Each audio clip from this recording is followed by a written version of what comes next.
Chapitre 1. La génétique et l'organisme. Tiré de Analyse génétique moderne de Griffith, Gelbart, Miller et Lewontin.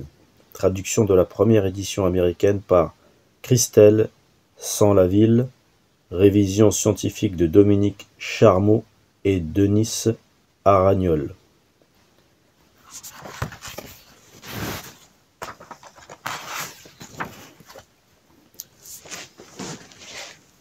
Pourquoi étudier la génétique?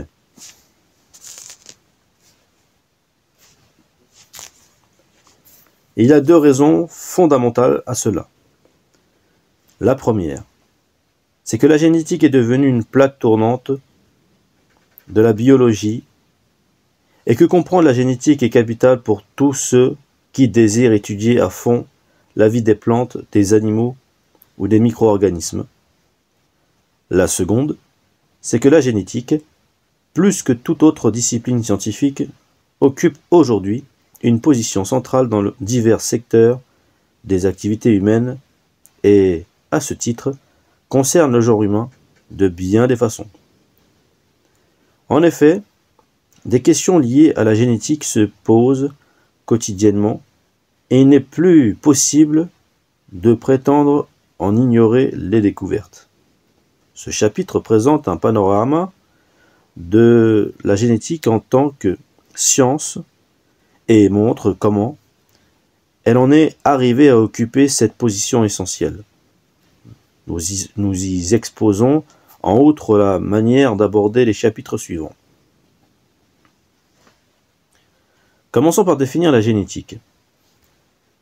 Certains la présentent comme l'étude de l'hérédité, mais les phénomènes héréditaires ont intéressé l'homme longtemps avant la naissance de notre civilisation. Bien avant que la biologie ou la génétique ne constituent les disciplines scientifiques que nous connaissons aujourd'hui, les peuples anciens amélioraient déjà les plantes cultivées et les animaux domestiques en sélectionnant les individus qu'ils réservaient à la production, à la reproduction.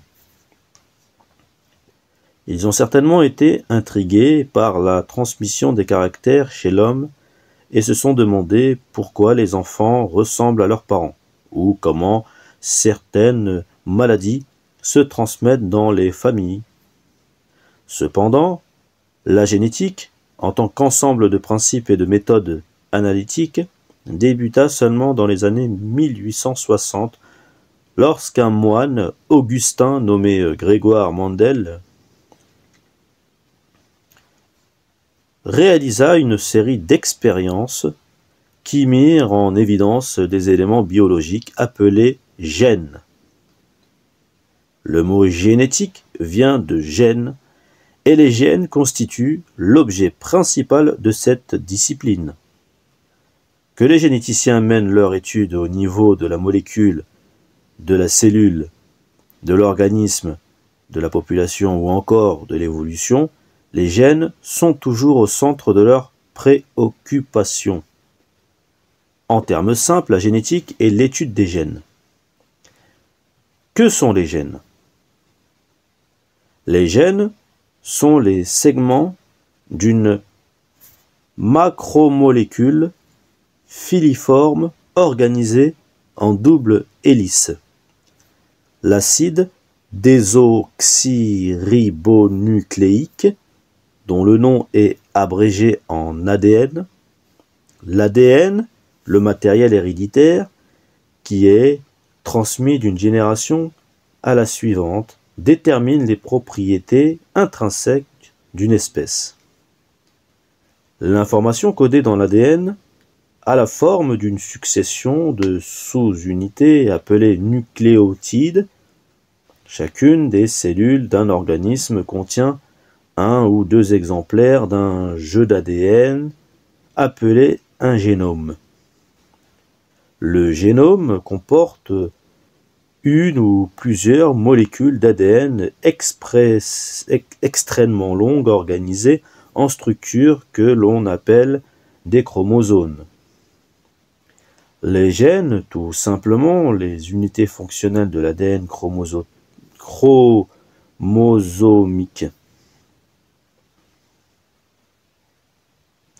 Chaque gène code non seulement la structure d'un produit cellulaire, mais porte également des éléments de contrôle qui déterminent quand ou le combien de produit doit être synthétisé.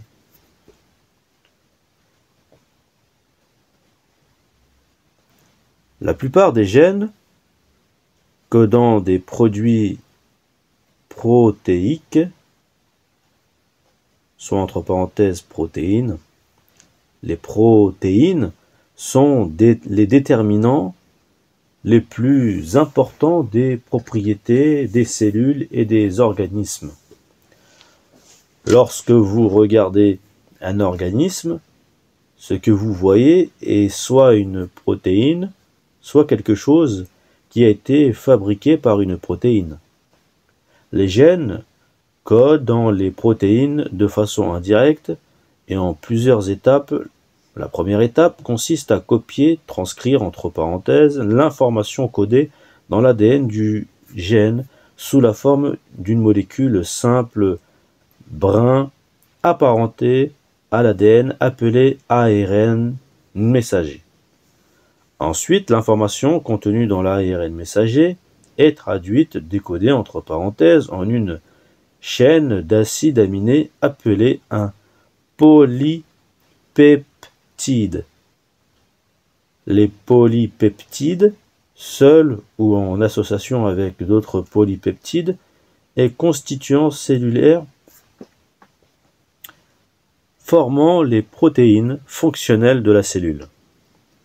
Puisque les propriétés des cellules déterminent les propriétés d'un organisme, les gènes ont un lien direct avec la structure et la fonction d'un organisme.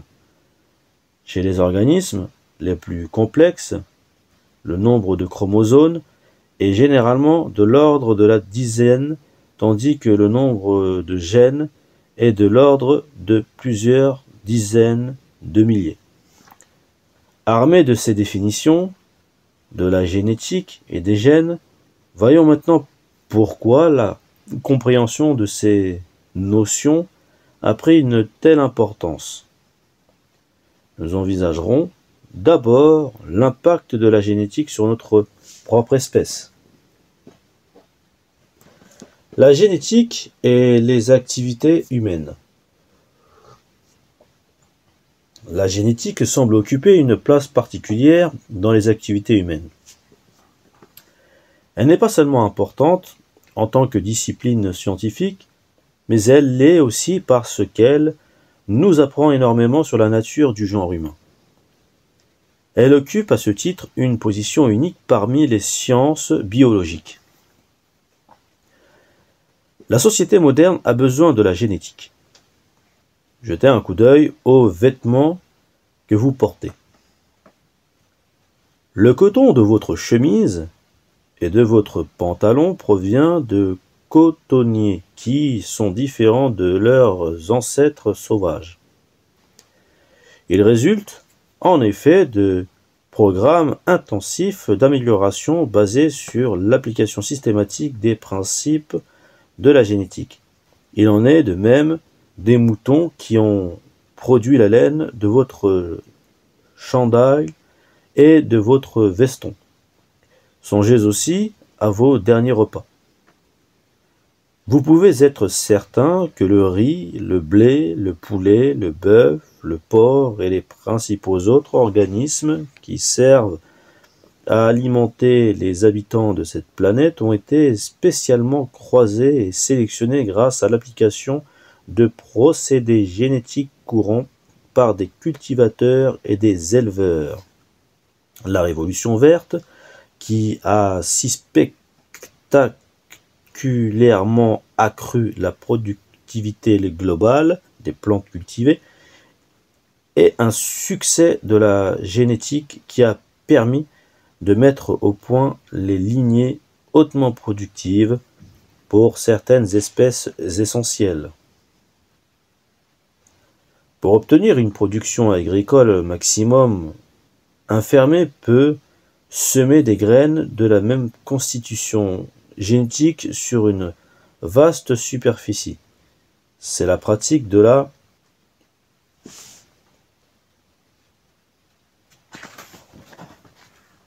moléculture. C'est la pratique de la monoculture, puisque des organismes pathogènes, les organismes qui provoquent des maladies ou des prédateurs, s'attaquent aux cultures. Des gènes de résistance déterminés sont introduits par croisement dans les lignées cultivées pour les protéger. Dans certains cas, les gènes de résistance sont efficaces pendant des décennies, mais dans d'autres, les pathogènes triomphent des gènes de résistance en quelques années. Des modifications génétiques aléatoires se produisent en permanence dans les populations d'organismes pathogènes et peuvent parfois leur conférer des capacités pathogènes nouvelles. Ces modifications mettent en péril la monoculture tout entière. C'est pourquoi les généticiens des plantes doivent toujours avoir une longueur d'avance sur les pathogènes afin d'éviter les épidémies ou la destruction des végétaux et leurs conséquences catastrophiques sur la production des produits alimentaires. Les champignons et les bactéries ont également été améliorés pour les besoins de l'homme. Les levures en sont un exemple manifeste. Elles sont à la base d'industries plusieurs fois milliardaires qui fabriquent des produits de boulangerie, des boissons alcoolisées ou encore de l'alcool qui sert de carburant.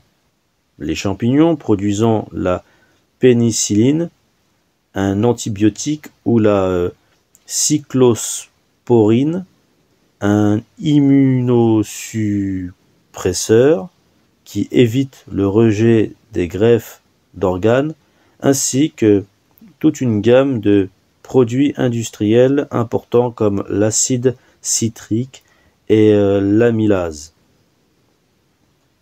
Les bactéries fournissent d'autres antibiotiques importants pour les sciences médicales comme la streptomycine. La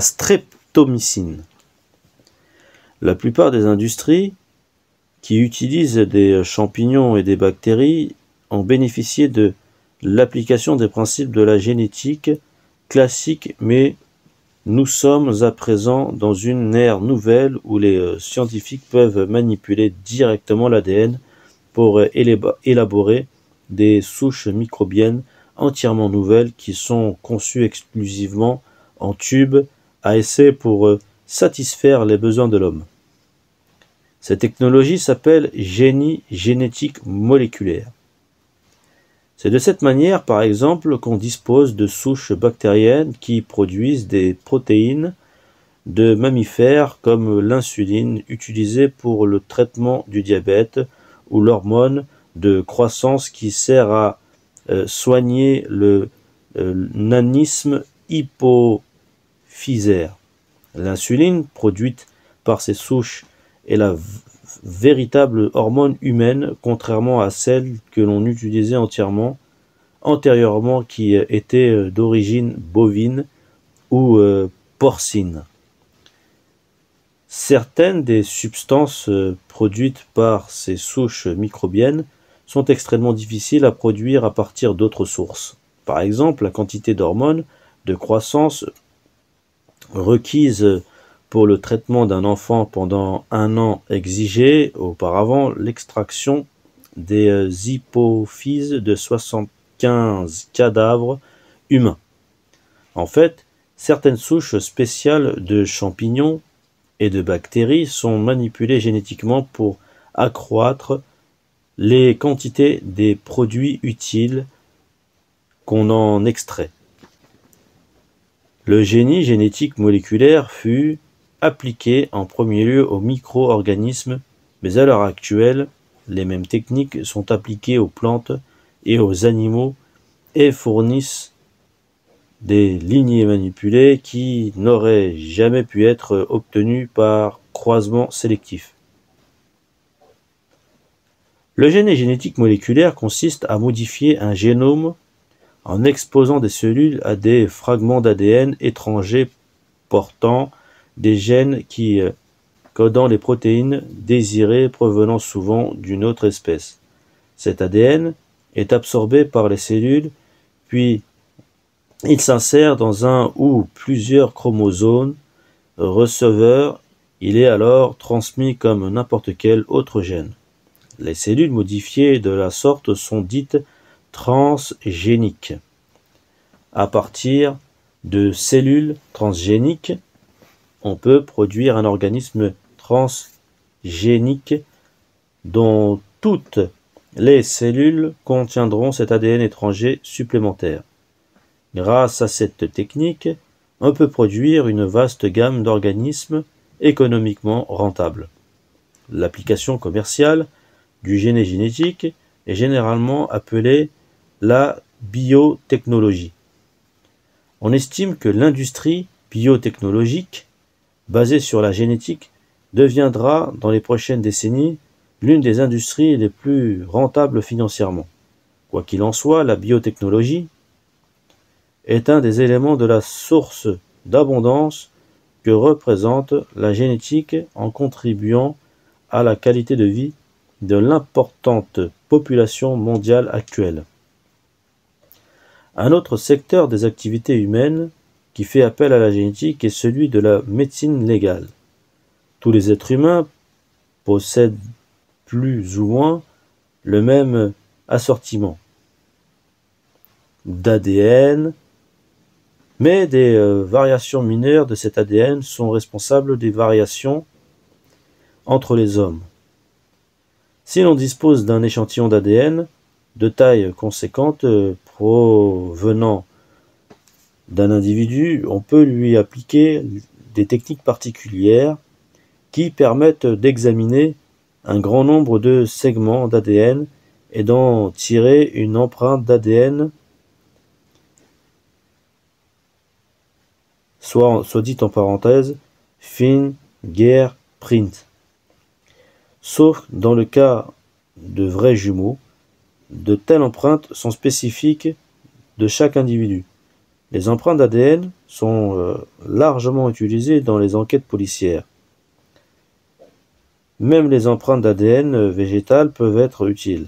Ainsi, on a rapporté un cas où l'ADN de 2 minuscules graines trouvées à l'arrière d'un camion suspect a permis d'établir très clairement que celui-ci avait été garé sous un arbre à proximité duquel le corps de la victime d'un meurtre avait été retrouvé. On ne dispose souvent que de très petits échantillons d'ADN provenant de sang, de sperme ou même de fascicules pileux. Les segments de l'empreinte doivent donc être étudiés un à un, comme certains fragments peuvent être communs à un grand nombre d'individus. Ce genre de preuve doit être interprété avec davantage de prudence. Ces empreintes partielles peuvent permettre d'éliminer ou de diminuer le nombre de suspects possibles dans une affaire criminelle, mais ne peuvent servir à identifier un individu précis.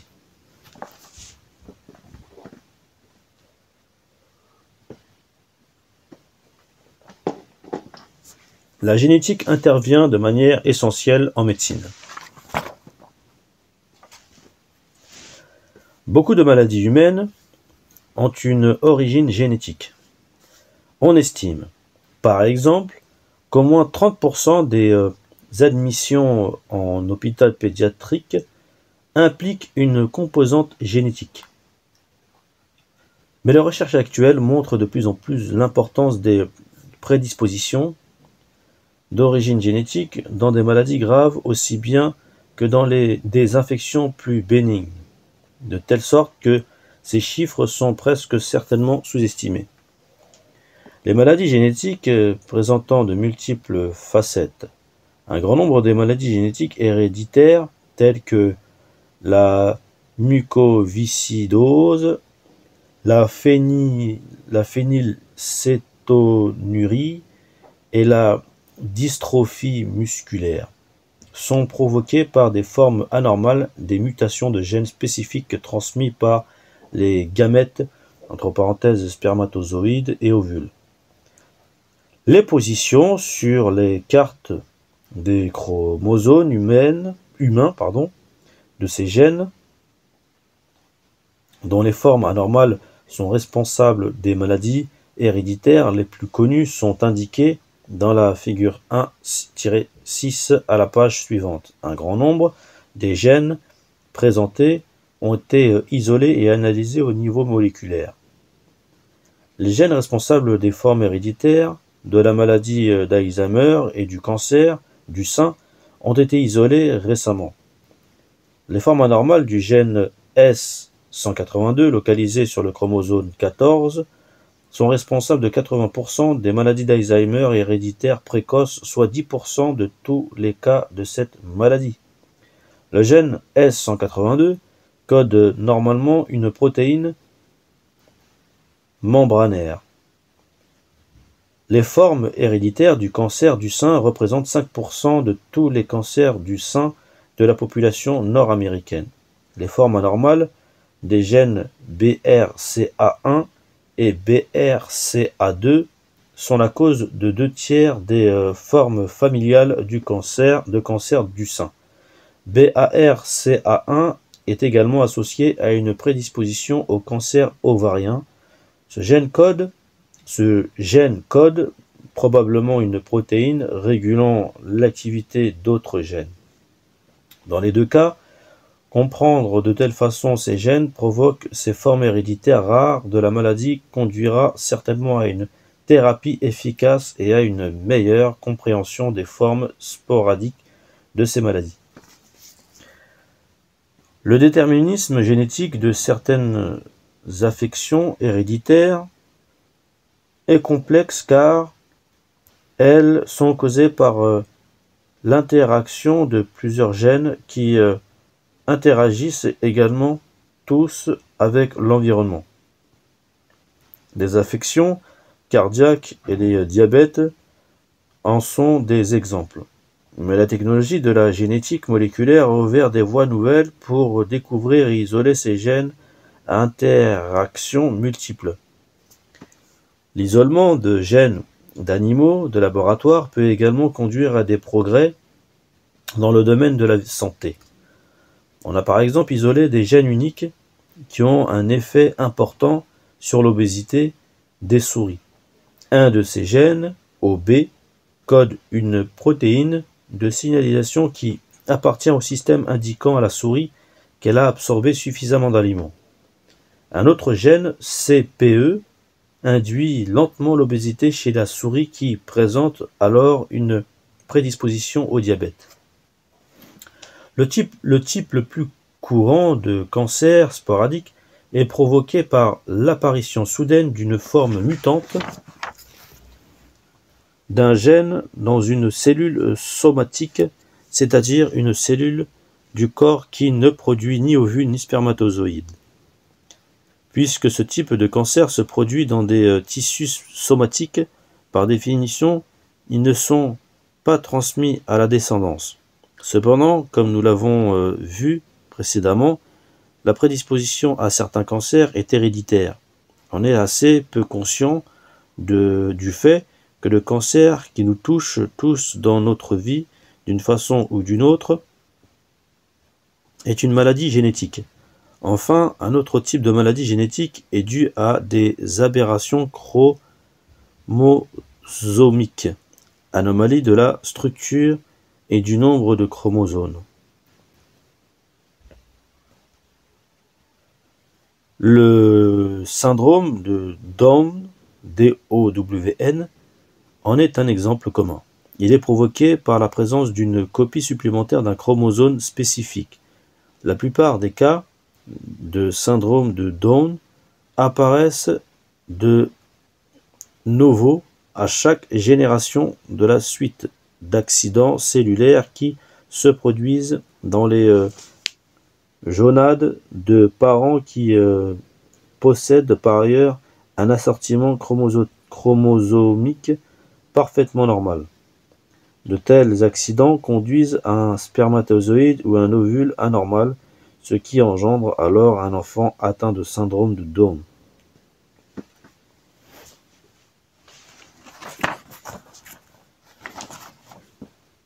La génétique a montré que les gènes sont à l'origine de nombreuses maladies, mais très souvent c'est elle aussi qui permet de soulager des souffrances. On utilise déjà des sondes moléculaires pour détecter les gènes défectueux chez les futurs parents. Il est même possible d'isoler et de caractériser ces gènes défectueux grâce à des techniques de génétique moléculaire. Par exemple, l'ADN du gène qui cause la mucoviscidose a été isolé et caractérisé. En découvrant la séquence nucléotidique d'un gène responsable d'une maladie, il est possible de déduire la structure et la fonction de la protéine codée par le gène et donc de comprendre le défaut physiologique provoqué par la mutation. Une fois la maladie comprise, on est en mesure de concevoir de meilleurs traitements thérapeutiques. En fin de compte, on peut espérer que la thérapie génétique directe guérira de nombreuses maladies génétiques. La thérapie génétique consiste à insérer la copie normale d'un gène dans des cellules qui contiennent son homologue défectueux. Les premiers cas de thérapie génétique humaine décrits concernant 2 enfants souffrant d'un déficit immunitaire sévère combiné une affection héréditaire des globules blancs. Entre parenthèses.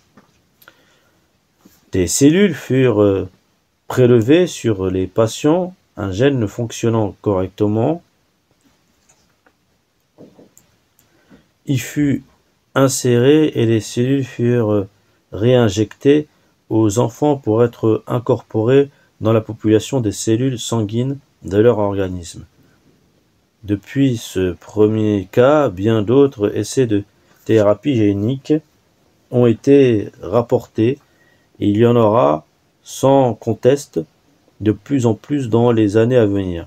Quoi qu'il en soit, la thérapie génique en est encore à ses balbutiements. L'action d'un seul gène dépend de nombreux facteurs qui doivent tous fonctionner de concert pour supprimer les symptômes des maladies traitées.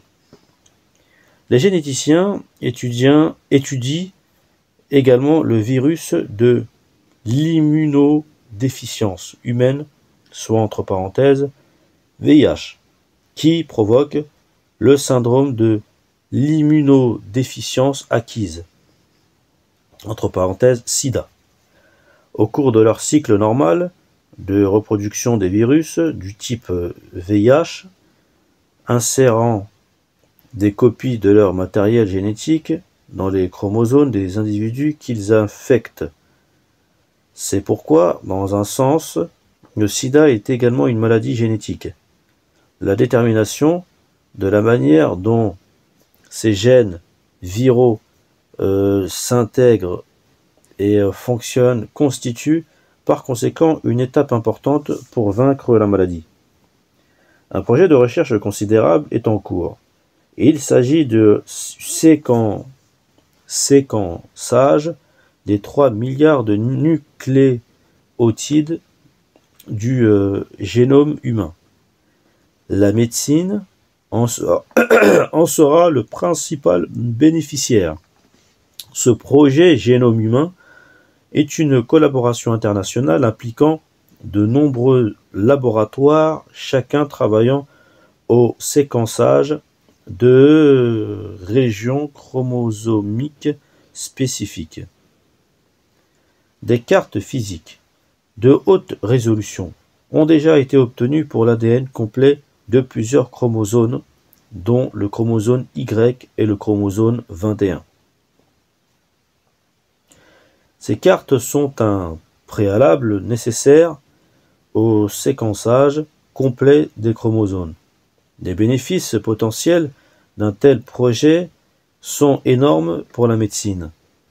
Mais plus passionnante encore est la perspective de connaître le plan d'assemblage de ce que l'on peut considérer comme la structure la plus complexe de l'univers.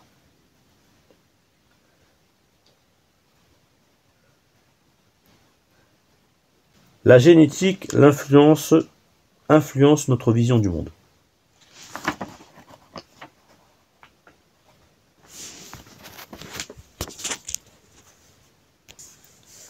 Chacun de nous acquiert graduellement, depuis le moment où il devient conscient, une vision personnelle de l'univers et de la place qu'il occupe.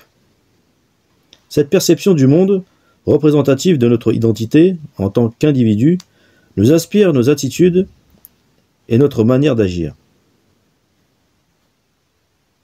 Elle détermine le type d'homme ou de femme que nous sommes et en fin de compte, la société dans laquelle nous vivons. Toute connaissance nouvellement acquise doit s'intégrer dans cette vision de l'univers, à moins de modifier celle-ci pour l'adapter à ce nouvel élément.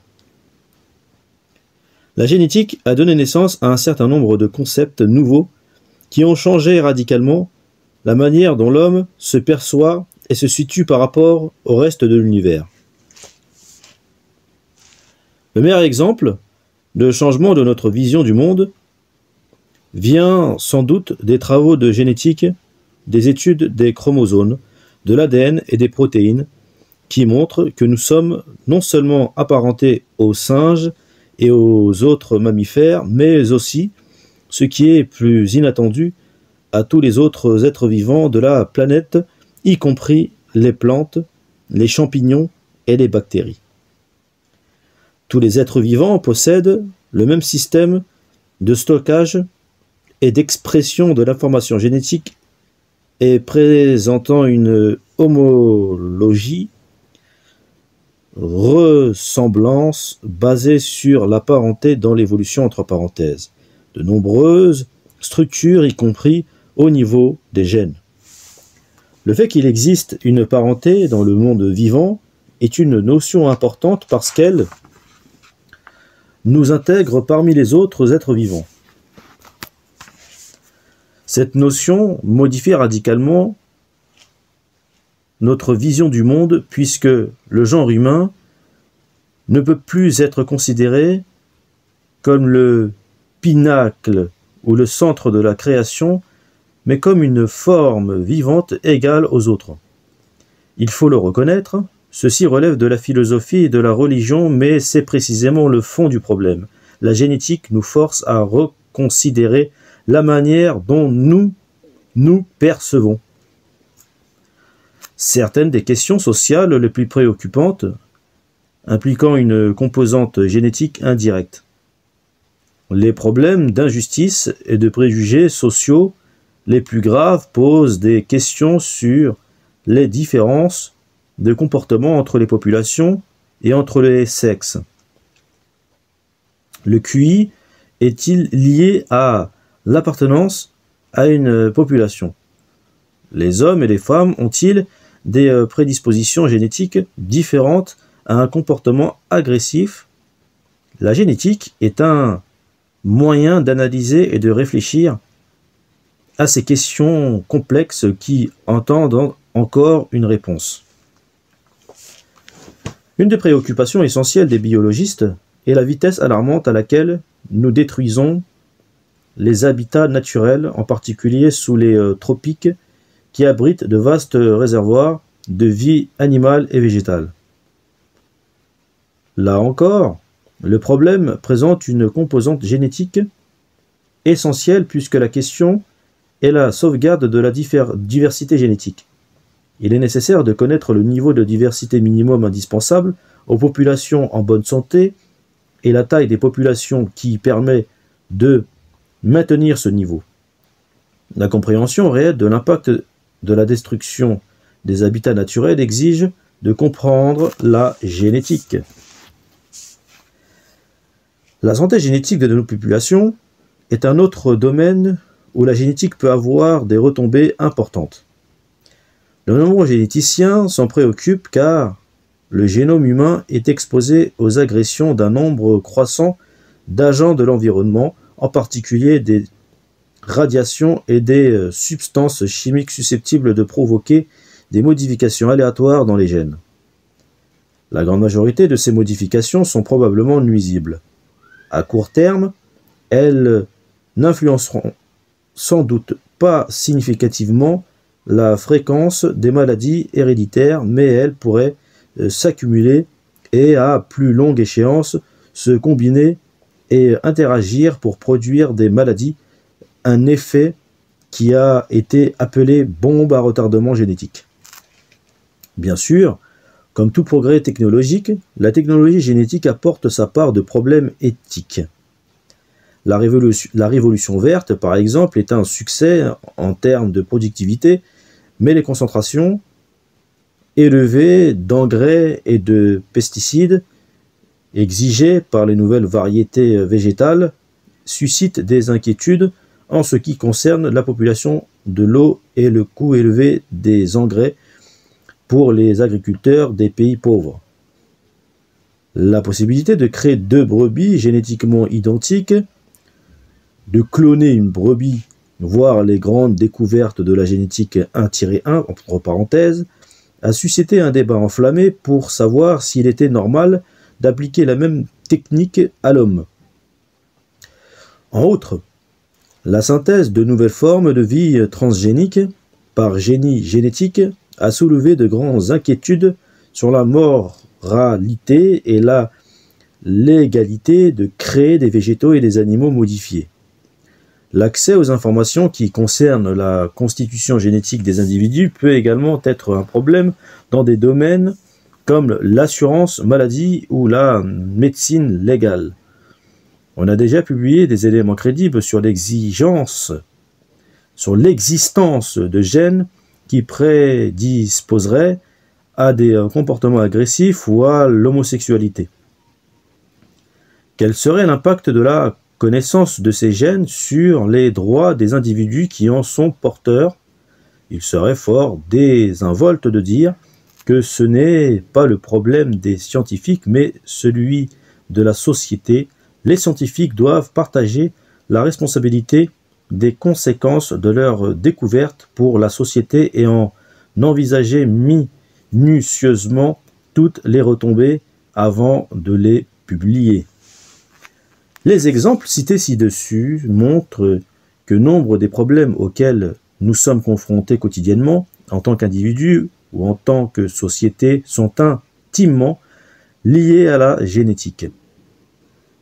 Ce n'est que par la compréhension des aspects génétiques et des aspects génétiques de ces problèmes que nous pouvons espérer prendre des décisions adéquates en ce qui concerne le monde de plus en plus complexe et peuplé auquel nous appartenons.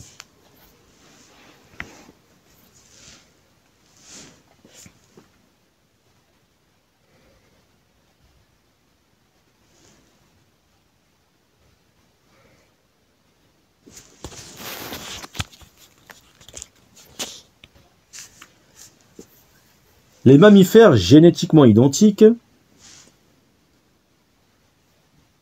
en particulier, les grandes découvertes de la génétique 1-1 fabriquée des mammifères génétiquement identiques, pour le titre. Les mammifères génétiquement identiques, en particulier les humains, sont un sujet d'intérêt considérable tant pour les généticiens que pour les non-scientifiques. Les vrais jumeaux, qui apparaissent à la suite de la scission en deux d'un œuf fécondé pour créer 2 individus, ont toujours été regardés comme des objets de curiosité et ont même été à la base d'essais scientifiques pour évaluer la composante génétique de la variation des phénotypes humains tels que certains types de comportements. Il y a plus de 20 ans, on a découvert que des cellules végétales isolées pouvaient croître en culture et produire un ensemble de végétaux génétiquement identiques, appelé un clone. Au même moment, on a réussi à cloner le crapaud africain Xenopus laevis en utilisant une micropipette pour enlever des noyaux de cellules intestinales de têtards et les injecter dans des œufs de crapaud énuclés. À l'évidence, les cellules de têtards avancées dans leur développement contenaient toute l'information génétique nécessaire au développement normal d'un animal adulte, un état appelé totipotence. Toutefois, les stades ultérieurs de développement n'étaient pas totipotents. En février 1997, la une des journaux du monde entier présentait la photographie d'une sympathique brebis nommée Dolly, D-O-2-L-Y, qui fut créée en implantant le noyau d'une cellule de glande mammaire de brebis, fine dorsette, dans l'œuf énuclé d'une brebis Scottish Blackface. La procédure, apparemment simple, ne réussissait que si les cellules doseuses étaient au préalable cultivées en milieu nutritif pauvre afin d'induire l'arrêt de la division mitotique, une ruse qui semblait rendre le noyau donneur compatible avec l'œuf receveur qui se trouvait à un stade tardif de la méiose.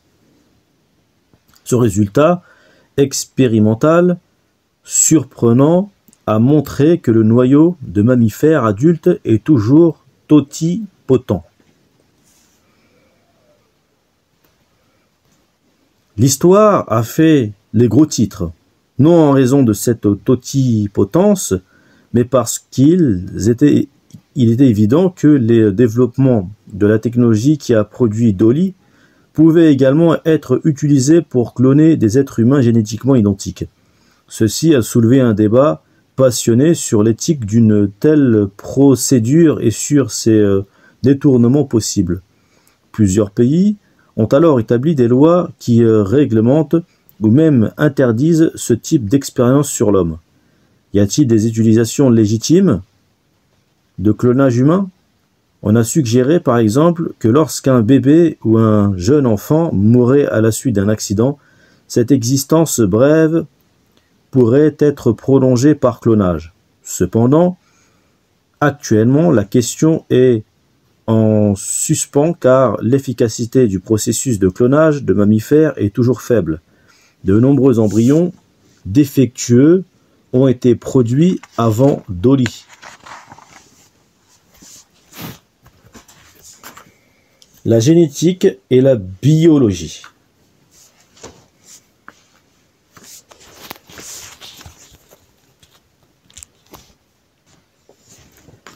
La biologie est un domaine immense. La planète Terre abrite un nombre stupéfiant de formes vivantes. On connaît déjà l'existence de 286 000 espèces de plantes à fleurs, de 500 000 espèces de champignons et de 750 000 espèces d'insectes. Il en reste en outre un grand nombre à découvrir. Il y a 50 ans, la biologie était divisée en disciplines distinctes, chacune étudiant la vie à un niveau différent. On distinguait la morphologie, la physiologie, la biochimie, la taxonomie, l'écologie, la génétique, etc., qui se cantonnaient dans des compartiments pratiquement isolés. Or, les découvertes de la génétique ont fourni des thèmes unificateurs à l'ensemble de la biologie, de sorte qu'aujourd'hui, des liens conceptuels relient toutes ces disciplines. Le principal lien thématique offert par la génétique est littéralement un fil puisqu'il s'agit de la molécule d'ADN. Nous savons aujourd'hui que l'ADN est l'information à la base de tous les processus et structures de la vie. La structure de la molécule d'ADN rend compte de deux des caractéristiques majeures de la vie, la production et la genèse de la forme. Nous verrons dans ce livre que l'ADN a une structure en doubles hélices, ce qui lui permet d'être répliqué sous la forme de deux copies identiques. La réplication de l'ADN est à la base de toute reproduction, tant au niveau de la cellule que de l'organisme. L'ADN est répliqué avant la division cellulaire, ce qui permet aux chromosomes de se diviser en chromatides qui deviennent ensuite des chromosomes fils. Des chromosomes fils qui seront transmis aux cellules filles.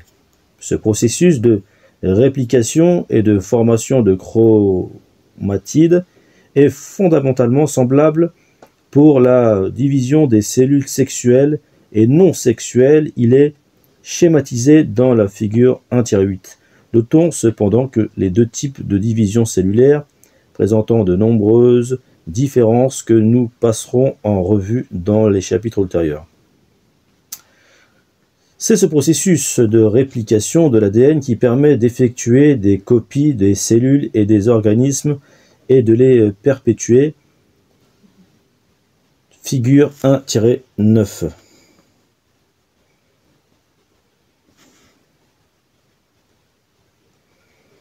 L'ADN peut donc être considéré comme le fil qui nous rattache à nos ancêtres dans l'évolution. En outre, l'ADN est responsable de la forme des organismes et de leurs constituants. En effet, la séquence linéaire des éléments de construction d'une molécule d'ADN contient un code qui porte les instructions nécessaires à l'élaboration d'un organisme. Nous pouvons considérer cela comme de l'information ou comme ce qui est nécessaire pour déterminer la forme, les caractéristiques d'une espèce, qu'il s'agisse de la structure ou de ses processus physiologiques, sont sous l'influence de son ADN. Dès lors, sous-jacent aux structures observées par les morphologistes, aux réactions étudiées par les physiologistes ou aux ressemblances constatées par les évolutionnistes, nous percevons le fil unificateur de la molécule d'ADN. L'ADN fonctionne quasiment de la même façon chez tous les organismes. En soi, ceci constitue un autre thème unificateur, mais cela signifie également que ce que nous apprenons pour un organisme a souvent des principes applicables à d'autres. C'est pour cette raison que la génétique a souvent fait un usage intensif d'organismes modèles dont beaucoup seront évoqués dans la suite de cet ouvrage. En réalité, le développement de la génétique humaine au cours des dernières décennies fut dans une large mesure permis par les progrès réalisés dans l'étude d'organismes modèles peu complexes tels que les bactéries et les champignons. La génétique a également fourni certaines des approches analytiques les plus fines utilisées actuellement dans tout l'éventail des disciplines biologiques. Au tout premier rang se trouve la dissection génétique. Par cette approche expérimentale, toute structure ou tout processus peut être disséqué en observant la façon dont les gènes mutants l'influencent. En étudiant la normalité, on peut en déduire la situation normale. Ainsi, dans l'étude du développement d'organismes adultes à partir d'œufs fécondés, chacun des gènes mutants qui conduit à une anomalie du développement permet d'identifier un composant du déroulement normal de celui-ci. La dissection génétique des souches mutantes paralysées de vers nématodes a permis de caractériser les gènes qui contrôlent le mouvement normal. Le fonctionnement complet d'un processus particulier peut être déterminé en mettant en relation tous ces composants contrôlés génétiquement. Nous avons vu que le génie génétique moléculaire a ouvert de nouvelles perspectives en biotechnologie appliquée, mais les mêmes techniques sont tout aussi utiles en recherche fondamentale. Les scientifiques ont manipulé des gènes de levure pour produire des chromosomes fonctionnels entièrement artificiels, capables de porter de grandes quantités d'ADN étranger dans un but expérimental précis. Des chromosomes humains artificiels ont même été fabriqués récemment et ils peuvent être introduits dans des cellules de mammifères, des cellules humaines ou d'une autre nature. La possibilité d'isoler un gène en tube à essai, de modifier spécifiquement sa structure et de le réinsérer ensuite dans l'organisme de départ a doté la dissection génétique d'un scalpel des plus précis. L'utilisation de gènes spécifiques comme marqueurs est une autre des techniques utilisées avec succès. De même qu'on utilise des étiquettes de couleurs vives pour identifier certains animaux ou certaines plantes. Au cours d'études biologiques, les généticiens se servent de formes de gènes faciles à détecter pour suivre la trace de structures, chromosomes, cellules, individus spécifiques. Cette technique a trouvé des applications dans toute la gamme des disciplines biologiques, de la médecine légale à la biologie cellulaire, de l'évolution à l'écologie. Par exemple, on isole actuellement des gènes responsables de maladies humaines grâce à la proximité sur le chromosome de séquences marqueurs sans aucune relation avec eux. C'est la technique du clonage positionnel entre parenthèses. Avec la possibilité de déplacer des gènes d'un organisme à un autre, les généticiens ont remplacé des gènes d'origine par des gènes rapporteurs, dont les fonctions sont plus faciles à détecter et à suivre expérimentalement. Un gène rapporteur est un type de gène marqueur qui permet de repérer une activité plutôt qu'une structure, soit dit en passant. Le gène de la luciférase, de la luciole, a été utilisé de cette façon. Le gène peut être inséré dans des chromosomes animaux ou végétaux de sorte que les cellules brillent au stade du développement auquel le gène d'origine était actif. Un gène de méduse codant une protéine vert fluorescent est également utilisé comme rapporteur. Les souris portant ce gène dégagent une lumière verte lorsqu'on les irradie avec des UV. Tout compte fait, le génie génétique a révolutionné les sciences biologiques et aucun biologiste ne peut prétendre aujourd'hui ignorer cet outil analytique puissant.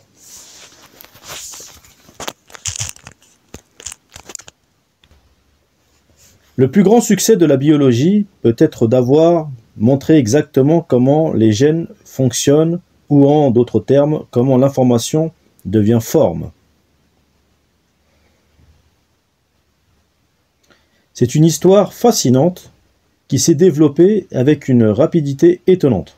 Aujourd'hui, le codage et le flux de l'information génétique dans les cellules sont le fondement de la pensée biologique moderne et le point de départ de toute démarche expérimentale. Il vaut la peine de rappeler comment circule l'information génétique ou ce qui revient au même la façon dont les gènes agissent, ce qu'on a appelé le nouveau paradigme de la biologie.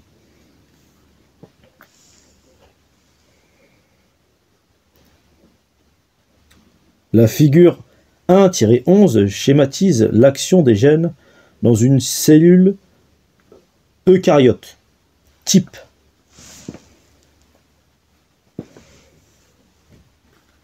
Les eucaryotes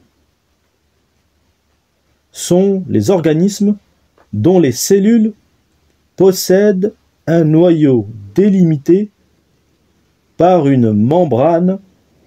Les animaux, les plantes et les champignons sont tous des eucaryotes.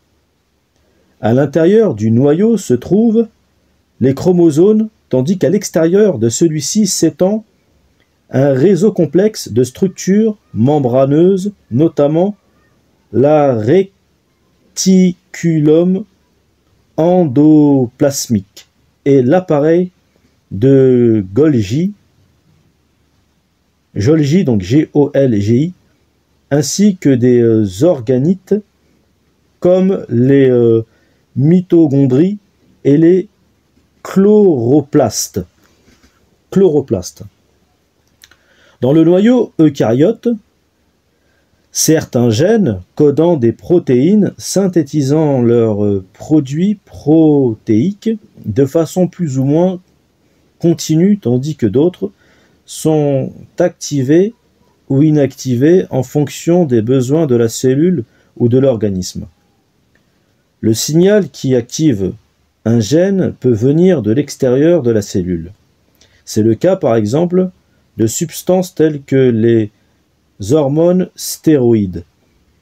Mais ce signal peut également provenir de l'intérieur même de la cellule d'un gène régulateur spécial dont la fonction est d'induire ou d'arrêter le fonctionnement d'autres gènes.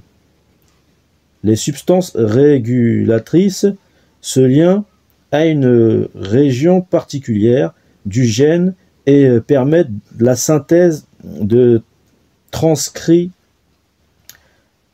de l'ADN du gène. Disséminés dans la région codant une protéine d'un gène eucaryote se trouvent des segments qui ne sont pas destinés à être traduits en protéines. Les régions non codantes du gène, appelées introns, sont éliminées du transcrit initial et ce qui reste de la séquence d'ARN est l'ARN messager ou ARN-M. Les molécules d'ARN-M passent par les pores nucléaires et gagnent le cytoplasme ou des organites cytoplasmiques appelés ribosomes, se fixant à l'ARN-M et traduisant en protéines l'information contenue dans la séquence d'ARN-M. L'ARN-M passe dans des ribosomes qui catalysent l'assemblage du polypeptide, la chaîne d'acides aminés qui constituera la structure primaire de la protéine. Chaque acide aminé est apporté au ribosome par une molécule spécifique d'ARN de transfert ARNT, entre parenthèses, qui se fixe sur une unité codante spécifique de l'ARN-M. Les ARNT sont synthétisés à partir de gènes d'ARNT. Aucun ARNT n'est jamais traduit en protéines. Ils se recyclent constamment, apportant leur acide aminé spécifique au ribosome. Le ribosome est constitué d'un ensemble complexe de protéines et de plusieurs sortes d'ARN appelés ARN ribosomaux, ARNR, entre parenthèses. Les gènes des ARNR sont situés dans une région particulière des chromosomes appelée l'organisateur nucléolaire. Comme l'ARNT, l'ARNR n'est jamais traduit en protéines.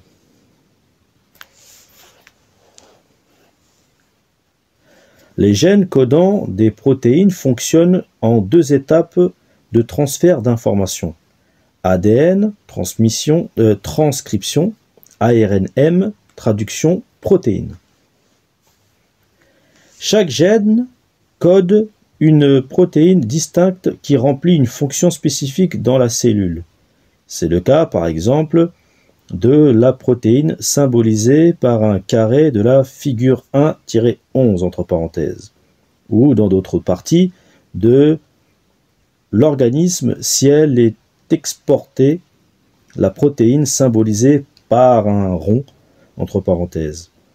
La synthèse des protéines destinées à l'exportation, protéines sécrétées entre parenthèses, a lieu à la surface du réticulum endoplasmique rugueux, un ensemble de grandes vésicules aplaties.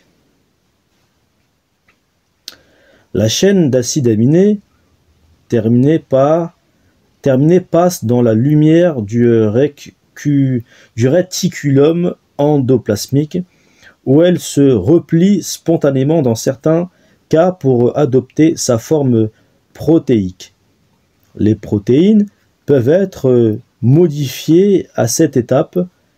Elles passent ensuite par les citernes de l'appareil de Golgi, puis dans des vésicules sécrétoires qui fusionnent avec la membrane cellulaire et libèrent leur contenu à l'extérieur de la cellule.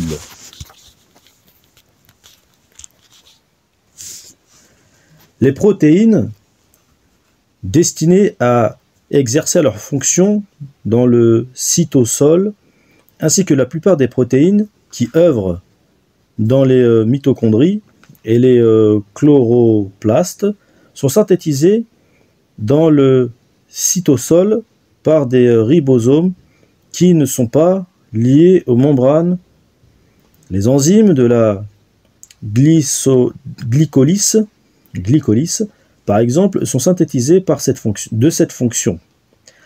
La synthèse de toutes les protéines utilise le même mécanisme avec les mêmes types d'ARNT. La protéine achevée se détache du ribosome et se replie dans la conformation appropriée à l'intérieur du cytosol. Les protéines destinées aux organites sont identifiées spécialement pour qu'elles soient dirigées et insérées dans ces organites. Les mitochondries et les chloroplastes possèdent leurs propres petites molécules d'ADN circulaires. La synthèse des protéines codées par des gènes des ADN mitochondriaux ou chloroplastiques s'effectue dans des ribosomes localisés à l'intérieur de ces organites. Les protéines des mitochondries et des chloroplastes ont donc deux origines distinctes. Elles sont codées par le noyau et importées dans l'organite, ou codées par l'organite et synthétisées dans celui-ci. Les prokaryotes, tels que les bactéries, sont des organismes dont les cellules ont une structure plus simple. Il n'existe dans ces cellules ni noyau ni structure délimitée par une membrane. La synthèse des protéines y est dans ses grandes lignes analogue à celle des eucaryotes et utilise également des ARN-M, des ARNT et des ribosomes, mais présente certaines différences importantes. Les prokaryotes, par exemple, ne possèdent pas d'intron.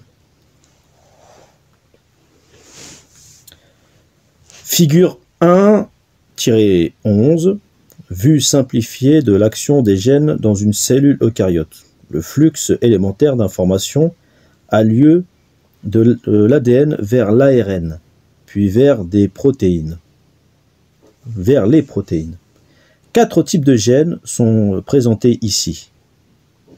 Le gène 1 répond à des signaux régulateurs externes et fabrique une protéine destinée à être exportée. Le gène 2 répond à des signaux internes et code une protéine qui sera utilisée dans le cytoplasme. Le gène 3 code une protéine destinée à être transportée dans un organite. Le gène 4 appartient à l'ADN d'un organite et code une protéine destinée à être utilisée dans celui-ci. La plupart des gènes eucaryotes contiennent des introns, qui sont des régions généralement non codantes, entre parenthèses, éliminées lors de la préparation de l'ARN messager fonctionnel.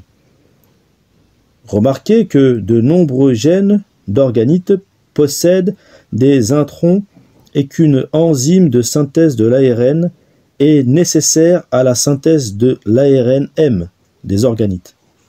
Ces détails n'ont pas été représentés pour que la figure reste claire. Les introns seront expliqués en détail dans les chapitres suivants. Message, le flux d'informations de l'ADN vers l'ARN, puis de l'ARN vers les protéines, constitue désormais un principe central de la biologie. La variation est la base de la génétique. Le concept de gène de Mendel était basé sur l'analyse de variants héréditaires, des organismes qui présentaient des différences identifiables et persistantes pour des caractères spécifiques. Mendel fut le premier à établir des règles pour l'analyse génétique de ces variantes distinctes. Ceci a constitué une étape importante car les questions concernant la variation sont prépondérantes dans le domaine de l'hérédité et la plupart des analyses génétiques commencent avec des variants d'un certain type. Deux questions centrales de l'hérédité convergent vers la variation. Qu'est-ce qui détermine les caractéristiques fondamentales de différentes espèces, c'est-à-dire qu'est-ce qui est responsable de la variation entre espèces? Deuxièmement, qu'est-ce qui détermine la variation à l'intérieur d'une espèce? Les gènes sont des éléments clés pour répondre à ces deux questions. Une espèce est unique en raison du groupe unique de gènes qu'elle comporte. Bien qu'on sache à présent qu'il existe des points communs considérables entre les génomes de différentes espèces, le génome de chaque espèce est néanmoins unique. L'un des buts de la génétique est de comprendre précisément la façon dont les gènes déterminent les caractéristiques d'une espèce. Ce dessin est devenu bien plus accessible depuis les progrès réalisés dans la connaissance de la nature moléculaire des gènes et de leur fonctionnement. La variation à l'intérieur d'une espèce est une observation que nous faisons chaque jour. C'est grâce à cette variation, par exemple, que nous distinguons les êtres humains les uns des autres et que nous reconnaissons, nos animaux familiers. Cependant, la variation à l'intérieur d'une espèce peut avoir deux origines, la variation des gènes ou la variation de l'environnement. Dans chaque cas, il est donc nécessaire d'effectuer une analyse expérimentale pour mesurer l'importance relative des différents composants de la variation. Comment peut-il y avoir une variation dans l'ensemble des gènes caractéristiques d'une espèce? C'est-à-dire, si tous les membres d'une espèce ont le même ensemble de gènes, comment peut-il y avoir une variation génétique? La réponse est que les gènes apparaissent sous différentes formes appelées allèles.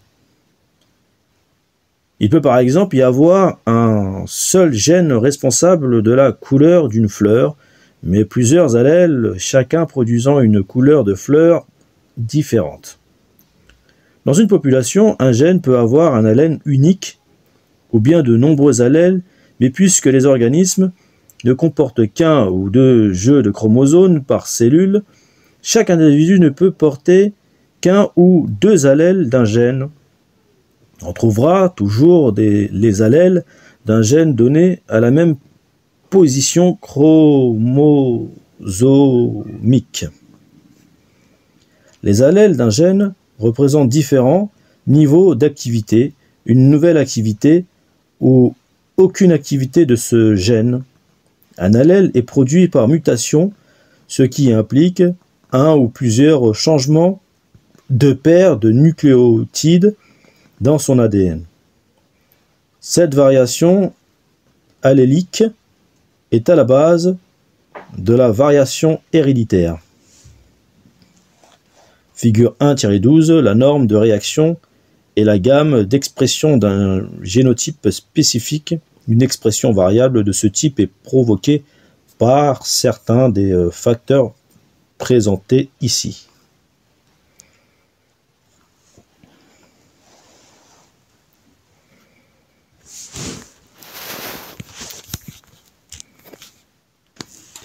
Il est important de comprendre les types de variations que l'on rencontre à l'intérieur d'une espèce. Un système de classification utile divise la variation en variations continues et discontinues.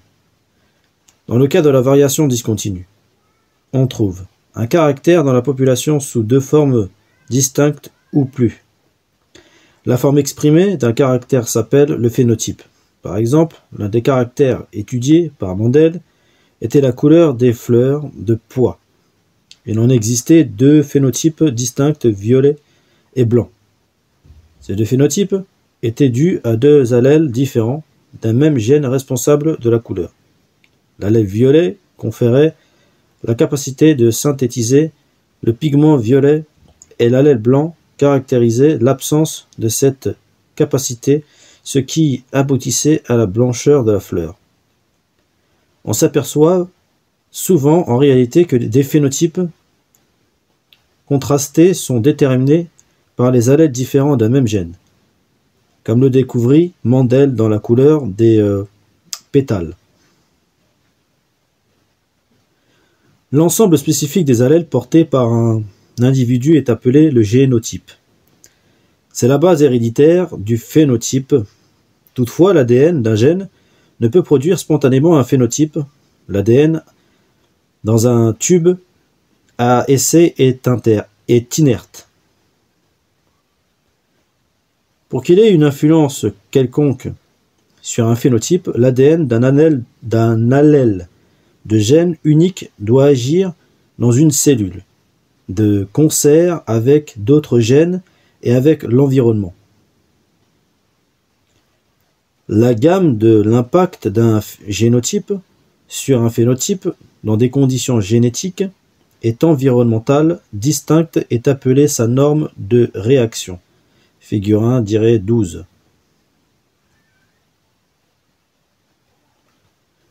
Dans la plupart des cas de variation discontinue, dues aux allèles d'un gène unique, les normes de réaction des différents allèles ne se recouvrent pas.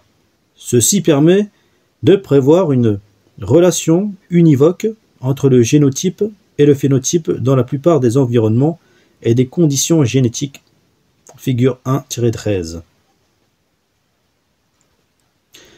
Dans l'exemple du travail de Mendel cité plus haut, l'allèle violet conduira presque toujours à des pétales violets et l'allèle blanc à des pétales blancs. Pour cette raison, la variation discontinue est utilisée avec succès par les généticiens pour identifier les allèles responsables d'un phénotype et leurs fonctions cellulaires. De plus, les variants discontinus dus à des allèles discontinus, les variants discontinus dus à des allèles constituent le point de départ de la plupart des recherches génétiques. Dans une population naturelle, l'existence de deux phénotypes alternatifs courants ou plus est appelée polymorphisme. En grec, nombreuses formes, entre parenthèses. Un exemple est présenté dans la figure 1-14. Les différents phénotypes sont parfois appelés morphes. Ces morphes sont souvent déterminés par les allèles d'un même gène. Pourquoi les populations présentent-elles un polymorphisme génétique? Les types particuliers de sélection naturelle peuvent expliquer quelques cas. Mais dans les autres cas, les morphes ne semblent pas avoir été privilégiés les uns par rapport aux autres par cette sélection naturelle. Les phénotypes rares au sein d'une variation discontinue sont appelés mutants, tandis que le phénotype normal le plus courant est le type sauvage. La figure 1-14b présente un exemple de phénotype mutant.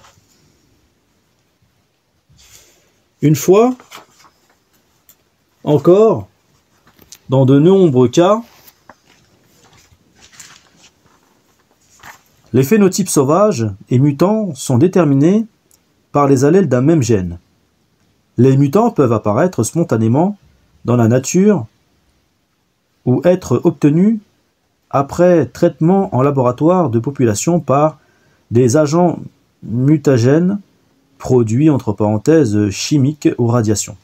Message, on découvre souvent que les différentes formes phénotypes d'un caractère au sein d'une variation discontinue sont déterminées par les allèles d'un même gène. La variation continue d'un caractère présente souvent un éventail continu de phénotypes dans la population. Les caractères mesurables, tels que la taille, le poids et l'intensité de la couleur, sont de bons exemples de variation continue. Les phénotypes intermédiaires sont généralement plus courantes que les phénotypes extrêmes, et lorsque les fréquences phénotypiques sont représentées sous la forme d'un graphe, on observe une distribution en cloche des phénotypes. La variation continue est représentée et opposée à la variation discontinue dans une population naturelle dans la figure 1-15.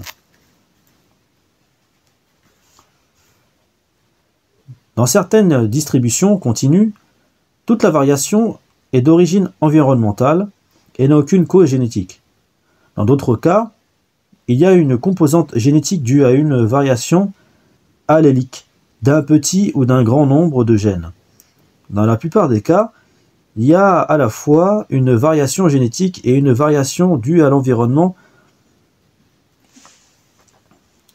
Dans les distributions continues, les normes de réaction des différents génotypes sont complexes et il n'y a pas de correspondance, terme à terme, entre le génotype et le phénotype, figure 1-16.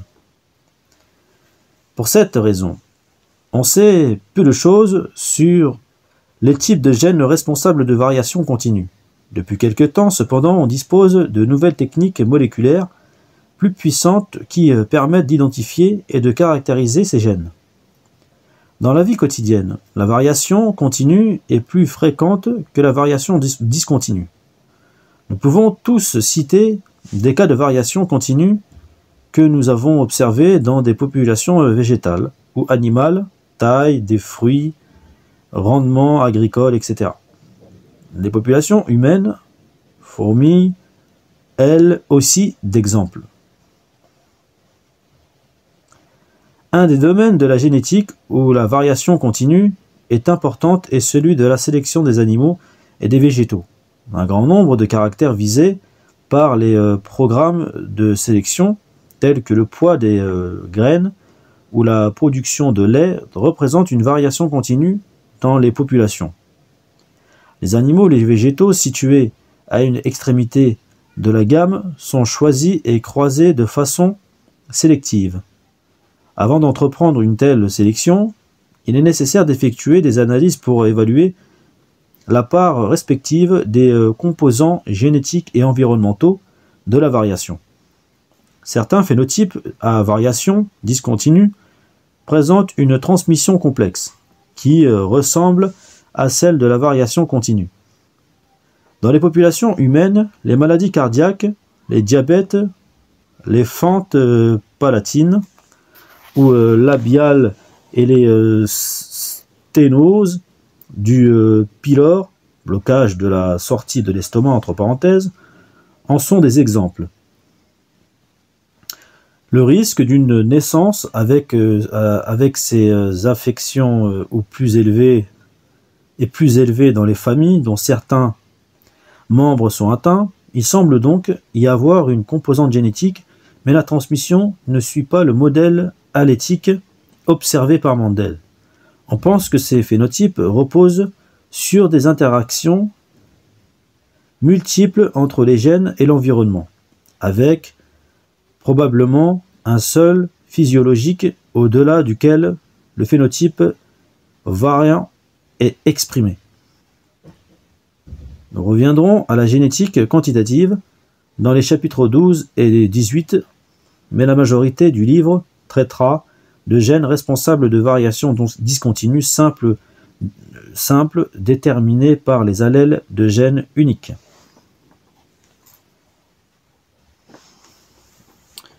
Figure 1-15. Variations discontinues et continues. Pour la citation. Dans des populations naturelles, dans les populations présentant une variation discontinue pour un caractère donné, les individus présentent tous un seul des différents phénotypes possibles. Dans le premier exemple, une population de plantes manifeste deux sortes de fruits courant différents ailés et sans ailes. On appelle ce genre de variation un polymorphisme. Parfois, la plus grande partie d'une population est d'un type, une mutation donnant lieu seulement à des alternatives occasionnelles, comme c'est le cas pour les drosophiles à ailes vestigiales. Les variantes discontinues sont souvent déterminées par les allèles d'un même gène. La variation continue, quant à elle, ne présente pas d'alternative discrète de ce type. On peut trouver dans la population un caractère exprimé suivant des degrés phénotypiques graduels. Il peut n'y avoir aucune cause génétique. Toute la variation peut être due à l'environnement, où des gènes peuvent être impliqués, souvent plusieurs, parfois un grand nombre. La génétique expérimentale. L'étude des gènes s'est avérée être une approche puissante pour comprendre les systèmes biologiques. Les gènes, affectant quasiment chaque aspect de la structure et de la fonction d'un organisme, c'est pourquoi être capable d'identifier et de déterminer leurs fonctions est une étape importante pour élucider les différents processus qui sous-tendant un caractère particulier en cours d'étude. La génétique est une approche de l'ensemble de la biologie et pas seulement de l'hérédité. Que signifie donc exactement l'approche génétique? De nombreuses méthodologies sont utilisées pour étudier les gènes et leur activité, mais on peut les résumer brièvement comme suit. Petit 1. Isolement de variants phénotypiques. La plupart du temps, les variants utilisés sont les mutants. Chaque mutant représente potentiellement un composant génétique du système étudié. Petit 2. Analyse des descendants d'accouplement, croisement. Contrôle entre des variations phénotypiques. Ce type d'analyse, commencé par Mendel, identifie des gènes et leurs allèles, leur position sur les chromosomes, la façon dont ils sont transmis et leur interaction. Petit 3. Analyse biochimique de processus cellulaires contrôlés par des gènes spécifiques. Fondamentalement, la vie est un ensemble complexe de réactions chimiques. C'est pourquoi étudier la façon dont les gènes contrôlent ces réactions est important pour disséquer cette chimie complexe. Les allèles entraînent une fonction biochimique. Déficientes sont inestimables dans ce type d'analyse. Petit 4. Analyse microscopique. L'étude microscopique des mouvements et de la structure des chromosomes a longtemps été partie intégrante de l'analyse génétique. Grâce à de nouvelles technologies, on peut actuellement marquer des gènes eux-mêmes et leurs produits, ce qui permet, sous le microscope, de visualiser leur localisation. Petit 5. Analyse de l'ADN. Plusieurs techniques, telles que le clonage, permettent d'isoler l'ADN d'un gène donné pour l'analyser directement. Ceci permet des applications secondaires telles que le transgénèse, la manipulation des gènes et le séquençage de l'ADN. Dans toute analyse génétique, ces méthodologies peuvent être utilisées pour étudier une fonction biologique donnée. Les approches sont très complémentaires et représentent un arsenal puissant et fin pour la recherche, ce dont nous verrons de nombreux exemples dans ce livre. La façon dont ces méthodologies ont été utilisées pour identifier la nature des gènes est présentée dans les grandes découvertes de la génétique 1-2 à la page suivante. Les grandes découvertes de la génétique 1-2. Déduire la nature des gènes.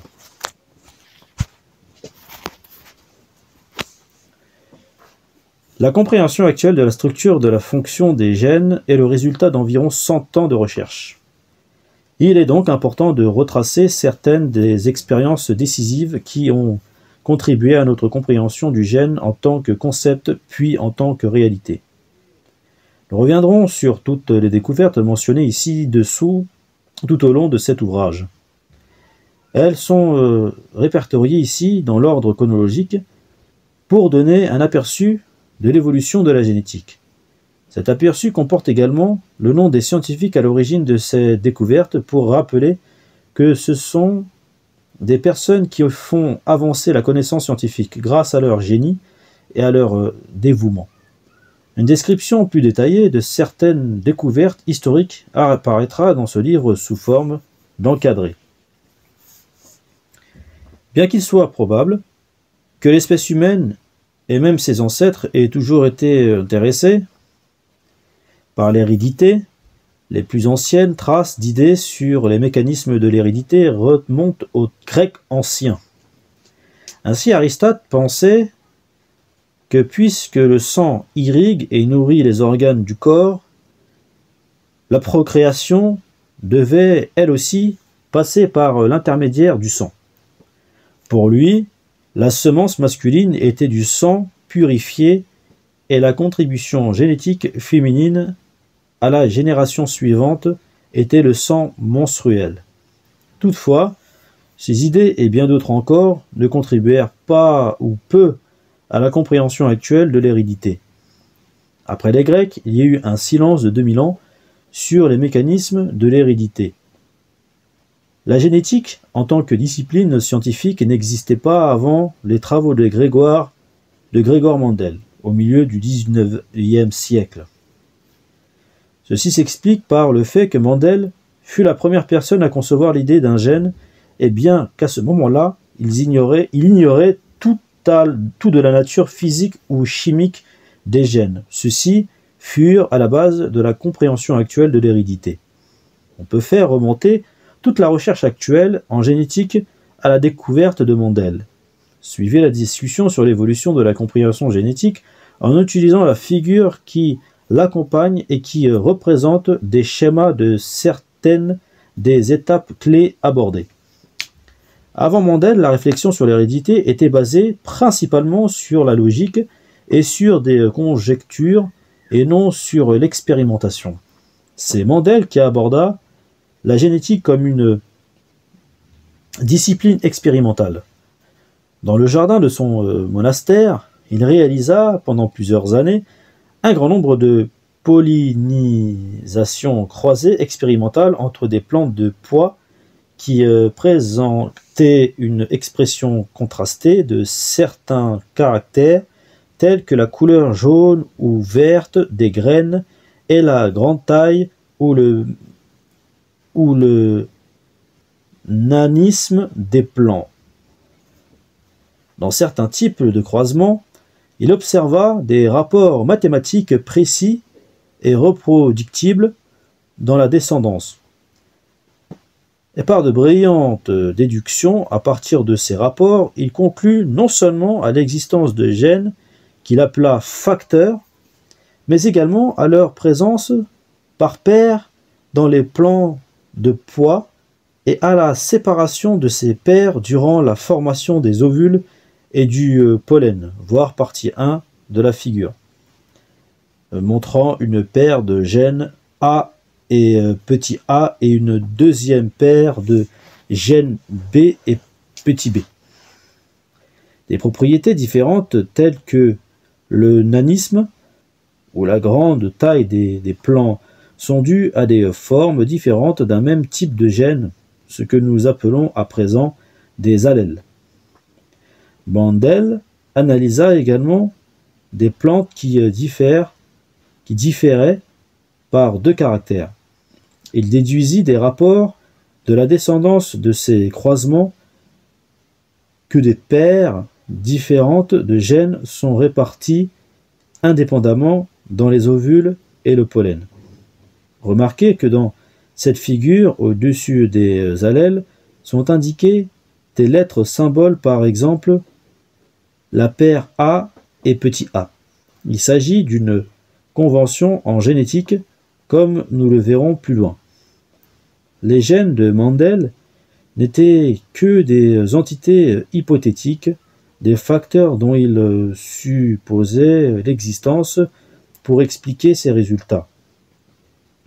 Le XXe siècle fut le témoin de progrès considérables dans le développement de notre compréhension de la nature et du fonctionnement des gènes. Les publications de Mendel restèrent dans l'oubli jusqu'en 1900, jusqu'à ce que plusieurs autres chercheurs parvinrent indépendamment aux mêmes conclusions. Apparurent ensuite des centaines de publications faisant état d'une transmission mendélienne dans une vaste gamme de plantes et d'animaux, y compris les hommes.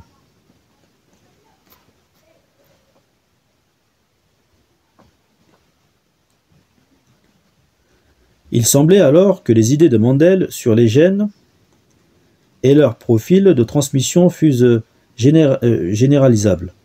Au début du XXe siècle, les biologistes remarquèrent que la transmission des gènes suivait de près la transmission des chromosomes au cours des divisions nucléaires appelées méioses, M-E-I-O-S-E-S, qui se produisent pendant les divisions cellulaires lors de la formation des ovules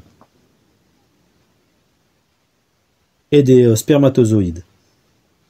Il semblait que les gènes dussent être des éléments des chromosomes, voire partie 2 de la figure, organisés par paires, car chez la plupart des animaux et des végétaux, les chromosomes existent sous la forme de paires.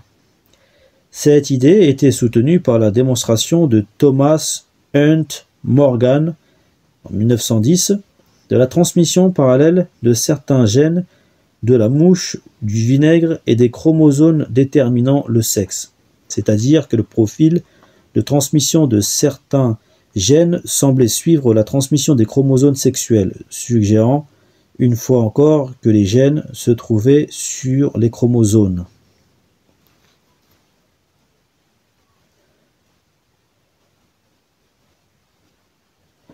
D'autres expériences réalisées par Morgan en 1911 et l'un de ses étudiants, Alfred Sturtevant, 1913, montrèrent également une transmission parallèle de certains gènes, suggérant que ces gènes se trouvaient sur le même chromosome, le concept de liaison génétique. Dans la partie 3 de la figure, par exemple, l'allèle A, grand A, peut être transmis en même temps que l'allèle C, plus souvent que le hasard ne le laisserait penser, suggérant que ces allèles sont liés sur le même chromosome. C'est le même cas pour les allèles petit a et c. Les chercheurs mirent au point une méthode pour déterminer la distance entre des gènes situés sur le même chromosome en mesurant la fréquence à laquelle la transmission parallèle de deux gènes est perturbée, débouchant sur de nouvelles combinaisons d'allèles, par exemple AC et petit ac, entre parenthèses. On imagina que ces nouvelles combinaisons étaient provoquées par un processus de cassure et de réunion chromosomique contrôlé, appelé crossing over. Plus deux allèles liés sont éloignés l'un de l'autre, c'est-à-dire plus leur distance génétique est importante, plus il est probable qu'il se produira un crossing over entre eux, perturbant leur transmission concomitante. En 1916, un autre étudiant de Morgan, Calvin Brage, prouva de façon indiscutable que les gènes sont situés sur les chromosomes.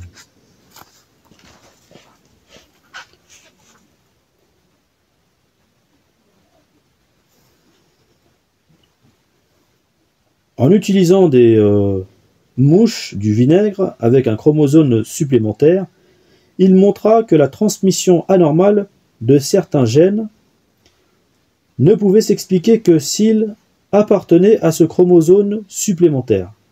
Finalement, en 1931, Harriet Craigton et Barbara McClintock démontrèrent que la production de nouvelles combinaisons de gènes sur le même chromosome est en effet corrélée à un échange physique de certaines parties des chromosomes. En 1927, Hermann Müller montra que des mutations par T4 peuvent être produites à haute fréquence en traitant des cellules par des rayons X. Ceci constitua la première démonstration de l'existence d'un agent environnemental mutagène. Les mutations, entre parenthèses, peuvent également apparaître spontanément, mais à une fréquence plus faible. Le travail de Müller sur l'induction de mutations ouvrit la porte à l'utilisation de mutations pour disséquer des processus biologiques, une démarche encore largement utilisée aujourd'hui. En 1943, Salvador Luria et Max Delbrück utilisèrent des bactéries pour montrer que la mutation est un processus aléatoire qui peut se produire à tout moment dans n'importe quelle cellule. La génétique moléculaire débuta en 1941, lorsque George Biddle et Edward Tatun utilisèrent le champignon Neurospora crassa pour montrer que certains gènes impliqués dans la chimie de la cellule agissent en codant des protéines catalytiques appelées enzymes. Des études ultérieures réalisées sur d'autres organismes étendirent ce concept pour montrer que la plupart des gènes codant certains types de protéines, que ce soit des protéines qui jouent un rôle fonctionnel tel que les enzymes ou des protéines qui jouent un rôle structural dans les cellules. Peu après, Oswald Avery, C.M. MacLeod et McCarthy en 1944 découvrirent que la constitution génétique d'une cellule bactérienne peut être modifiée en ajoutant de l'ADN exogène, le premier exemple de transgenèse, montrant ainsi que les gènes bactériens sont constitués d'ADN, une découverte qui fut plus tard étendue à tous les organismes. Une étape décisive fut franchie en 1953 lorsque James Watson et Francis Crick proposèrent un modèle de doubles hélices pour la structure de l'ADN.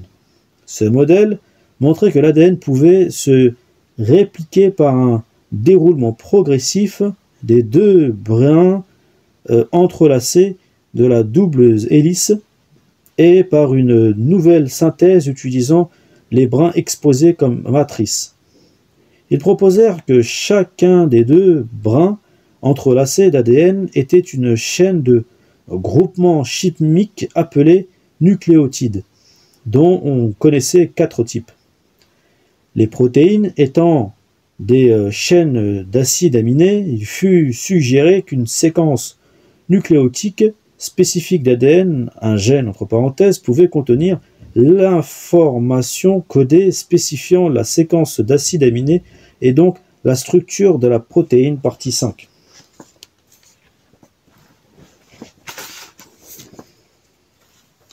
En 1955, Seymour Benzer, approfondissant des études réalisées sur la mouche du vinaigre, montra que des allèles mutants de virus bactériens résultant de changements dans des régions localisées à l'intérieur du gène, site mutant se référait à la partie 4, entre parenthèses, et que les sites mutants à l'intérieur d'un gène peuvent être cartographiés les uns par rapport aux autres, ce qui permet d'obtenir une carte linéaire. Il était donc probable que le gène lui-même fût une structure linéaire comme dans le postulat de Watson et Crick. Il semblait également probable que l'ADN des gènes appartenait à une molécule continue d'ADN, le chromosome partie 6. Ce fut d'ailleurs trouvé plus tard le processus de séparation des brins pour la réplication de l'ADN, appelé processus semi-conservatif, partie 7, fut démontré expérimentalement pour la première fois par Matthew Meselson et Frank Stahl en 1958. À la fin de la réplication d'une molécule d'ADN, il y a deux molécules. Chacune d'elles est un hybride constitué d'un brin parental entrelacé avec un brin néo-synthétisé, d'où le terme de réplication semi-conservative.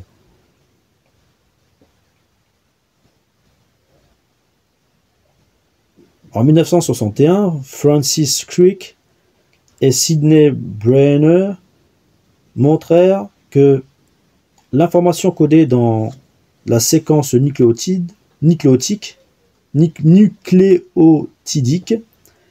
devait être traduite par groupe de 3 nucléotides pour chaque acide aminé. Charles Janowski, 1966, montra que les positions des sites mutants à l'intérieur d'un gène correspondent parfaitement aux positions des acides aminés modifiés dans la séquence polypeptidique de la protéine correspondante. Le dictionnaire génétique complet des 64 triplets de codage, codons entre parenthèses, et les acides aminés auxquels ils correspondent fut déduit en 1966 par Marshall Nirenberg et Gobind Khorana. Des études ultérieures réalisées sur d'autres organismes montrèrent que la structure en double hélice de l'ADN, son mode de réplication et le dictionnaire des codons sont les mêmes chez quasiment tous les organismes, que ce soit des plantes, des animaux, des champignons et des bactéries. En 1961, François Jacob et Jacques Monod établirent le modèle de la régulation des gènes en montrant que des gènes bactériens pouvaient être activés pour produire des transcripts d'ARN et réprimés par la fixation de protéines régulatrices à une région adjacente au site de début de la synthèse ARN partie 8. Les progrès techniques ont joué un rôle important dans l'avancée de la connaissance de la génétique. Daniel Nathan et Hamilton Smith découvrirent en 1970 une catégorie particulière d'enzymes appelées enzymes de restriction qui coupaient l'ADN au niveau de séquences cibles spécifiques. Cette découverte permit à Paul Berg en 1972 de fabriquer la première molécule d'ADN recombinant composée d'ADN issus de deux organismes différents. Il isola des molécules de deux origines distinctes, les coupa et les relia l'une à l'autre dans un tube à essai. Ces progrès permirent en 1973 à Herbert Boyer et Stanley Cohen d'isoler des gènes individuels et de les amplifier en un nombre important de copies. Ils insérèrent ensuite les gènes dans des molécules d'ADN auto-réplicantes, soit entre parenthèses de petites chromosomes de différents types, et les introduisirent dans des cellules vivantes. De cette pratique naquit la technologie de l'ADN recombinant qui domine actuellement la génétique. En 1977, 2 techniques différentes furent inventées pour déterminer la séquence nucléotidique de l'ADN. L'une par Alan Maxam et Walter Gilbert et l'autre par Fred Sanger. Il fut alors possible d'examiner la structure des gènes directement par séquençage nucléotidique, confirmant donc les déductions sur les gènes qui n'avaient jusque-là été faites qu'indirectement. En 1985, Kary Mullis inventa une technique appelée réaction en chaîne de la polymérase, soit entre parenthèses PCR, qui permet de trouver et d'amplifier des segments spécifiques d'ADN à partir du mélange complexe. En 1985, Michael Smith inventa la mutagénèse dirigée, une technique qui permet d'introduire des changements nucléotidiques spécifiques dans un gène choisi. Les années 1980 et 1990 virent le début de projets visant à séquencer intégralement les génomes de plusieurs organismes importants en recherche génétique. C'est en 1990 que le projet de séquençage du génome humain débuta. En 1995, le premier séquençage complet du génome d'un organisme fut annoncé. Il s'agissait de celui d'une bactérie, Haemophilus influenzae. Le premier séquençage intégral d'un génome eucaryote fut celui de la levure de boulanger, Saccharomyces cerevisiae, publié en 1996. Le séquençage de plusieurs autres génomes eucaryotes est presque terminé, et la fin du séquençage humain est prévue pour 2005.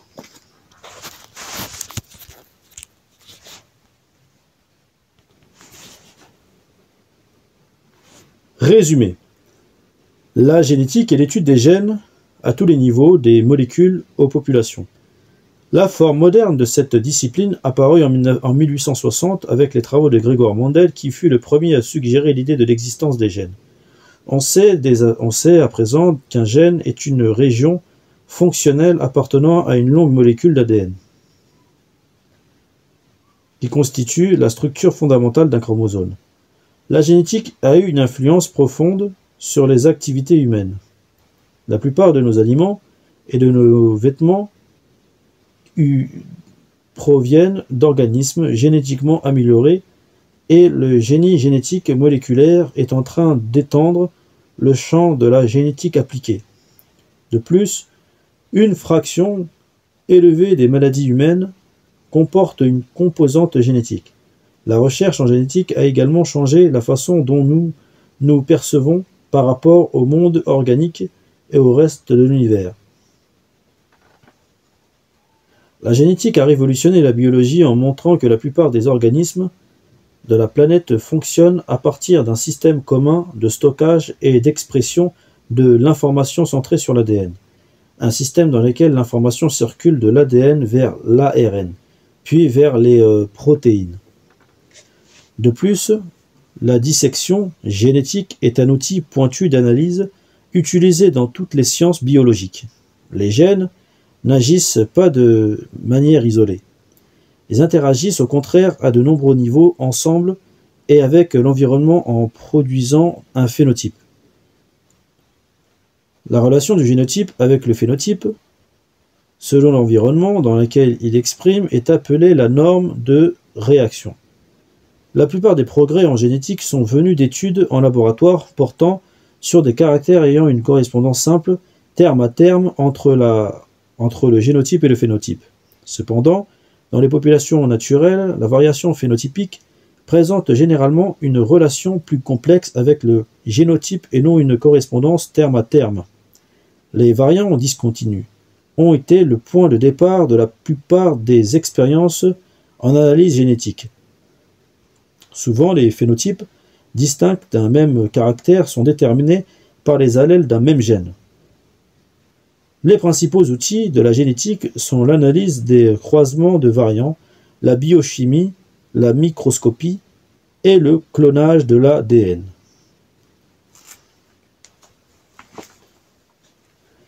Diagramme conceptuel. Chaque chapitre comporte un exercice qui consiste à établir un diagramme conceptuel.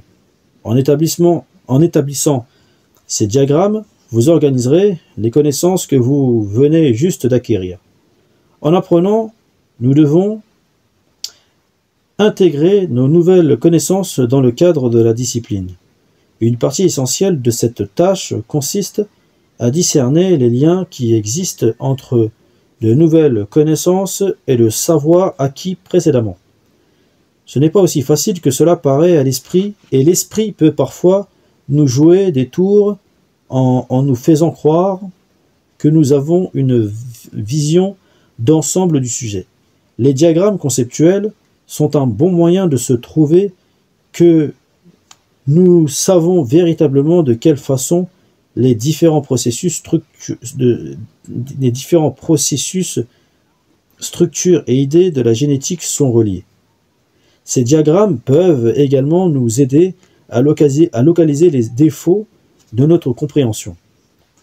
Une sélection de termes est indiquée et le défi consiste à tracer des lignes ou des flèches entre des termes que vous pensez reliés, en inscrivant sur la flèche une description précise de la relation qui existe entre ces termes.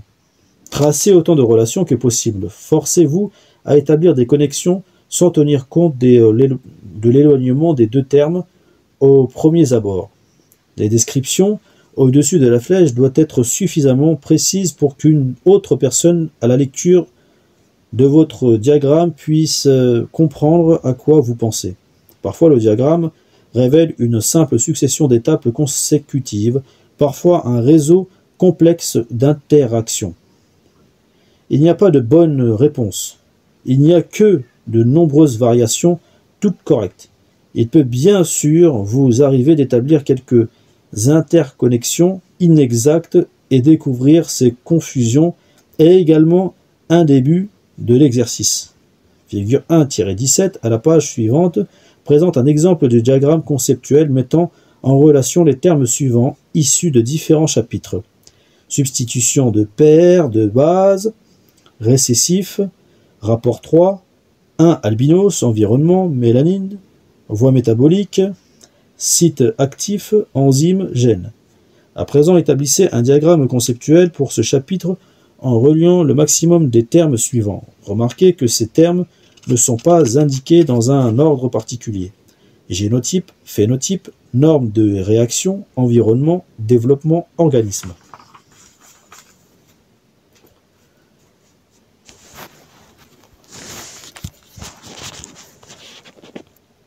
Prochain chapitre, le chapitre 2, la structure des gènes et des génomes.